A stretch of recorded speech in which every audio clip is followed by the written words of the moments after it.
سلامونه دوستانو، هیله لرم روغ و جوړ بای. د مقصود ډیری نه نیغ په نیغه تاسو ته بیا مخاطب یم.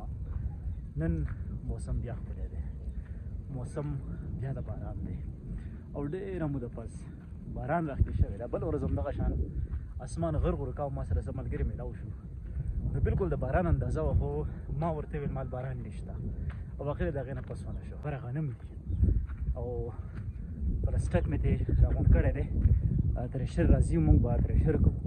مال چې وچ شي خو باران راغی، هغې ته مې بیا ویل مال باران نشته، نه کې اسمان غرب غروب کوي او خلک بارانونو ته په تمه دي، ځکه چې د خلکو ځمکې بې کرلې پاتې شوې. سهار راته تره وویل چې د کنډو کوم پټی دی نو هغه د کر نه پاتې شو. هغه وجه دا ده چې د جوارو د کر ټیم هغه ختم شو، د جوارو د کر ټیم ختم شو. نو ما ورته ویل مال شړشم وچه بالکل شړشم پې کرلی شئ. نو ګورو که باران وشو وتره به وشي، ځمکه به ښه شي، نو شړشمو کرلو ته به حالات فټ شي. ګورئ دا تاسو سره شریک کوم ټوټل چې سره باندې ماشاءالله په دا باندې خو ترپال اچولی دی په وښو باندې. تره راسه ولاړ دی، تره وجه نورو ته به څه ووایو؟ نه تره خرې زموږ سره د غټې ذمهداري نشته. څه ذمهداري ده، خو بس دې باندې شکر ایسته پکار دی. اورې نه څه کم از کم ستاسو دا به څو بوجه بوس کوي؟ 3-4 خو کوي. 3-4 بوجه. او غوا خوري څومره؟